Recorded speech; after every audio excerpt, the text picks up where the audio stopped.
आप एक काम करना, आप जब भी आपको कोई टेंशन हो, कोई इस तरह की ओवर थिंकिंग हो, आप उलझ जाते हो, होता है ऐसा, तो कभी कभी अपनी अपनी उस प्रॉब्लम से बाहर निकल कर दुनिया को देखना, आपको पता चलेगा यार दुनिया कितनी सुंदर है। लेकिन अगर आपने उसी मन से देखा तो आपको वो उदासी नजर आएगी। जैसे कोई डिप्रेशन में जाता है ना, तो वो दुनिया को देखता है तो वो दुनिया भी उसको उदास नजर आती है। ये डिप्रेशन का सिम्टम होता है, अगर आपको पता है तो। नहीं, ये तो मैं बता रहा हूँ। तो तो ये अलग है डिप्रेशन की। मैंने कहा ना, प्रॉब्लम की नजर से मत देखना। लेकिन अगर आप प्रॉब्लम को जैसे आपने सोच लिया, टेंशन कर लिया, आप 1-2 घंटे तक परेशान रहे, पूरी रात बेचैनी में निकली, लेकिन जब आप उसको देखो, दुनिया को, प्रॉब्लम को एक तरफ रख के कि यार दुनिया कितनी अच्छी है, दुनिया कितनी खूबसूरत है, तो आपको पता चलेगा कि यार ये तो मेरे साथ बहुत कुछ गलत कर रहा हूँ, मैं खुद ही अपने साथ गलत कर रहा हूँ। तो आपको ये पता चलेगा, ये एक तरह से अवेयरनेस होगी, आपको जागरूकता बनेगी आपके अंदर कि मैं ये जो मैं कर रहा हूँ क्या ये भ्रम जाल है। अब वाकई वो भ्रम जाल है, लेकिन अभी आपको रियल लग रहा है। तभी तो कह रहा हूँ, जब आप प्रॉब्लम से निकलोगे तब आपको पता चलेगा कि ये जो मुझे रियल लग रहा है ना, ये तो फेक था, ये तो बकवास था। लेकिन अभी नहीं समझोगे आप, क्यों? मैंने आपको पहले ही बता दिया कि जिस प्रॉब्लम के साथ आप अभी हो, उस प्रॉब्लम के साथ शुरुआत नहीं हो सकती। आपको वहां से हटकर दूसरी जगह जाना पड़ेगा, दूसरी जगह स्टेबल होना पड़ेगा, दूसरी सोच को लेकर चलना पड़ेगा। जैसे मैंने कहा ना, एक पॉजिटिव बिलीफ आपने बनाया, उसको लेकर आप चल रहे हो। अब आपको पुराना मन रेजिस्टेंस क्रिएट करेगा, लेकिन उसकी नहीं सुनना है, वही है वो पुराना मन। और अभी भी आप उसी मन से समझते हो चीजों को कि मैं ठीक नहीं हो सकता, ये तो मेरे पिछले जन्मों के कर्मों का फल है, मेरे ऊपर किसी ने जादू टोना कर रखा है, यही है मेरी किस्मत, अब तो मुझे आत्महत्या करनी पड़ेगी, मुझे मरना पड़ेगा, कोई इलाज नहीं। बकवास है सब, गलत हो आप। कभी भी ये बातें मत सोचना, क्योंकि आप बहुत, आपकी प्रॉब्लम चुटकी में जाने वाली है, कुछ ही हफ्तों में, 1 ही 2 महीने में आप सही हो जाते हो। फिर ये क्या कर रहे हो आप?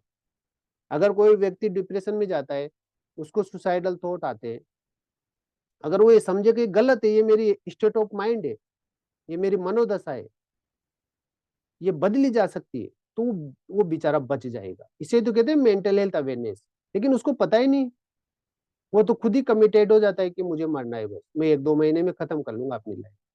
ऐसा नहीं कि वो कोई कर्जे की वजह से खत्म कर रहा है, नहीं दोस्तों, ये मेंटल प्रॉब्लम होती है, ये शरीर की प्रॉब्लम से भी क्रिटिकल होती है,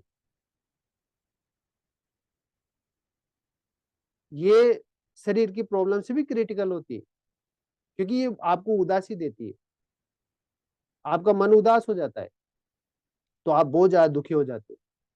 डिप्रेशन में क्या करता है व्यक्ति, जैसे उसको अवेयरनेस नहीं कि मेरी प्रॉब्लम्स, उसको तो पता ही नहीं ना, उसको तो लगता है कि ये जो अभी बना, ये जो मेरे साथ बना ना, ये जो डिप्रेशन, ये सैडनेस, ये सब सच है, ये सही नहीं हो सकती। बल्कि वो नहीं जानता ये सही हो सकती है। मेडिसिन का सहारा ले लो आप थोड़ा बहुत, और अपनी सोच को कंट्रोल करो, और जो पॉजिटिव बिलीफ है ना, उसको सही करो, आप बिल्कुल निकल जाओगे। आपको वो जो पास्ट है वो पास्ट ही रह जाएगा। लेकिन अगर आप उसको चला रहे हो, तो अभी भी वो पास्ट में, प्रेजेंट में भी पास्ट है वो, और फ्यूचर में भी वो पास्ट ही रहेगा, क्योंकि आप उसको चला रहे हो। तो उसको छोड़ दीजिए आप। जहां से आपने जहां से आपको जहां से आपको शाम के सूरज ने छोड़ा है ना, वहां पर सुबह का सूरज नहीं निकलना चाहिए। कुछ अलग होना चाहिए, कुछ परिवर्तन होना चाहिए। इस तरह जिंदगी जीना चाहिए आपको। ऐसा नहीं कि शाम का सूरज जहां पर आपको छोड़े, सुबह भी आप वहीं मिलो, ये क्या बात हुई? थोड़ा परिवर्तन होना चाहिए। तो अगर व्यक्ति जब इन चीजों में आता है, इन तनाव में आता है, तो अगर उसको कोई खा पी पैसे भी दे दिया जाए ना, जैसे कोई व्यक्ति डिप्रेशन में, आप ये मत सोचो कि ये जो डिप्रेशन है कोई मामूली प्रॉब्लम है, ऐसा नहीं है। ये मैंने कहा ना, ये शरीर से भी ज्यादा क्रिटिकल प्रॉब्लम है। आपकी मेंटल हेल्थ, आपकी मेंटल डिसऑर्डर, आपकी प्रॉब्लम।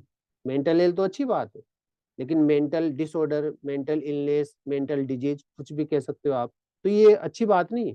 क्योंकि अगर कोई व्यक्ति को इस तरह की कंडीशन होती है, ये बात आपके अंदर से मैं निकाल रहा हूँ, ये मैं आपसे कह रहा हूँ कि अगर आपको इस तरह की प्रॉब्लम है, और व्यक्ति जब डिप्रेशन में चला जाता है, तो उसके लिए अगर कोई 50 करोड़ का चेक भी दे देना कि ये लो 50 करोड़ का चेक, तब भी वो ये कहेगा नहीं चाहिए मुझे, मुझे नहीं चाहिए, मुझे वो चाहिए जो मेंटल हेल्थ। और वो बहुत सस्ती है, वो 1 ही 2 महीने में चीजें बदल जाती है। इसके लिए वो 50 करोड़ को भी ठुकरा देगा। क्यों? क्योंकि वो सही है, क्योंकि उसका मन उदास हो चुका है।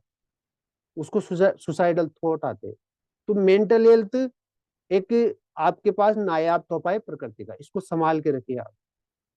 ये नहीं तो जीवन भी नहीं।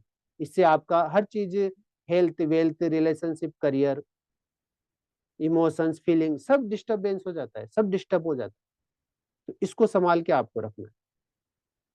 तो इस चीज का आप ध्यान रखें कि अगर, और ये बहुत से आप ये चीजें, जी जी, ये चीजें आपको अभी पता भी है कि जब आप पैटर्न में उलझ जाते हो, जब आप कोई पैटर्न में लॉक हो जाते हो, अगर वो आपको याद आ जाता है तो आप उससे हिप्नोटाइज हो जाते हो और उसमें आप उलझ जाते हो। अब ये उलझने के बाद जब तक आप उसको कंप्लीट नहीं करोगे तब तक आप नहीं निकल सकते। और एक बात और, यहाँ पर मन क्या कर रहा है, मन समझ रहा है, वो समझना चाह रहा है, वो समझ कर वो सोल्व करता है। तो मैंने पहले ही बता दिया आपको कि आपका माइंड अंडरस्टैंडिंग पे काम करता है, आपका मन समझ के सिद्धांत पर काम करता है। अगर आपने उसको मन को समझा दिया तो वो उस पैटर्न में जाना आप छोड़ दोगे। और यही होता है पॉजिटिव बिलीफ। फिर आपको इसकी प्रैक्टिस करनी है, क्योंकि जब तक आप उस पर नेगेटिव प्रैक्टिस करते रहोगे, उस पैटर्न को एक्टिव करते रहोगे, तो क्या वो प्रॉब्लम जाएगी? नहीं जाएगी, वो हमेशा ही आपके साथ रहेगी। तो जब आदमी के सामने इस तरह की कंडीशन आती है और उससे कहे कि भैया मैं तेरे को 100 बीघा जमीन नाम कर दूंगा, मैं तेरे को ये इतना फ्लैट वगैरह है, ये 2 फ्लैट 3 फ्लैट में तेरे नाम कर दूंगा, या मैं तेरे को ये प्रॉपर्टी 10 करोड़ 50 करोड़ की तेरे नाम कर रहा हूँ, तेरे सुपुर्द कर रहा हूँ, तेरे खाते लगा रहा हूँ, तो वो ये कहेगा नहीं चाहिए मुझे मेंटल हेल्थ चाहिए। और अगर कोई ऐसा सोच रहा है, कोई अगर ऐसा सोच रहा है कि मुझे वो 50 करोड़ मिल जाए, तो अभी शायद आप ज्यादा मेंटल डिसऑर्डर में नहीं हो। और यहाँ पर कुछ ऐसे होंगे जो होंगे, उनको वो नहीं चाहिए, उनको उनका स्वास्थ्य चाहिए। शरीर में तो आप भी कर ही दोगे, शरीर में कोई बड़ी बात नहीं। किसी के डायबिटीज है, किसी के बीपी है, किसी के थायराइड है, उससे कहो भैया तेरे को 50 करोड़ रुपए दूंगा, हाँ दे दो दे दो, वो ले लेगा। लेकिन मेंटल हेल्थ में ऐसे नहीं चलता, मेंटल डिसऑर्डर में ऐसे नहीं चलता, जो मानसिक समस्या है ना उसमें नहीं चलता। वो नहीं कहेगा ये सब, वो ये कहेगा मुझे तो मेंटल हेल्थ चाहिए। अब देखो इतनी बड़ी कीमत की चीज है आपकी मेंटल हेल्थ, और मेरी इस बात से बहुत से एग्री भी होंगे। तो मैं इस एग्जाम्पल के माध्यम से, इन कुछ उदाहरणों के माध्यम से मैं आपको समझाने की कोशिश कर रहा हूँ कि मेंटल हेल्थ कितनी जरूरी है। व्यक्ति इतना परेशान हो जाता है, इसलिए इनको बढ़ने मत दो, और ये इनको द एंड कर दीजिए आप। मैंने बोल दिया PRP, प्रैक्टिस। पी मतलब पहला पी, पॉजिटिव बिलीफ बनाना है और उसकी प्रैक्टिस करनी है, बस यही करना है आप। बाकी सारी दुनिया की साइकोलॉजी इसी में लगी हुई है। आप माइंडफुलनेस को लीजिए, आप माइंडफुलनेस में क्या प्रैक्टिस चल रही है ना। CBT को ले लीजिए, उसमें भी एक प्रैक्टिस चल रही है। ERP को ले लीजिए, एक्सपोजर एंड रिस्पॉन्स प्रिवेंशन, उसमें आपको एक्सपोज करना होता है और उधर रिस्पॉन्स नहीं देना होता अपनी प्रॉब्लम के बारे में, मतलब जो रेजिस्टेंस क्रिएट करते हैं ना, उसको रिस्पॉन्स प्रिवेंशन करना है। तो ये क्या प्रैक्टिस है ना, लेकिन इसमें बिलीफ नहीं है अभी। और इसलिए तो आप ERP का यूज करते हो, माइंडफुलनेस टेक्निक का यूज करते हो, और आप धड़ाम देने मुंह के बल गिर जाते हो, क्योंकि बिलीफ बिलीफ नहीं है ना। तो बिलीफ की प्रैक्टिस करनी है, बिलीफ को समझना है और उसी की प्रैक्टिस करनी है, फिर आप माइंडफुलनेस पे काम करेंगे, आपके फिर CBT भी काम करेगी, ये भी मैं बताऊंगा आपके मेरे कोर्स। फिर सब चीजें काम करेगी, बिलीफ बदला दुनिया बदल। अभी क्या हो रहा है, बिलीफ नहीं बदल रहा दोस्तों, तभी तो ये चीजें काम नहीं कर रही टेक्निक। नहीं तो टेक्निक में कोई कमी नहीं, क्योंकि ये बहुत अच्छी तरह बनी है, लेकिन बिलीफ नहीं बदला। बिलीफ नहीं बदला तो फिर ये टेक्निक भी काम नहीं करेगी। लेकिन जब बिलीफ बदलेगा तो कोई भी टेक्निक काम कर जाएगी। तो PP का हमेशा ध्यान रखें, P पॉजिटिव बिलीफ, दूसरा P प्रैक्टिस, ये डबल P का ध्यान रखें, 2 P। PP हॉर्न आता है ना, PP वो कोई ट्रक का हॉर्न होता है, कार का हॉर्न, ऐसे ध्यान रखो आप। PP पहला P मैंने बता दिया, पॉजिटिव बिलीफ, दूसरा P प्रैक्टिस, बस काम हो जाएगा आपको। तो आपको कुछ भी नहीं करना है, इसी के पीछे हाथ धो के पीछे पड़ जाइए आप, मेरी बात को मानकर।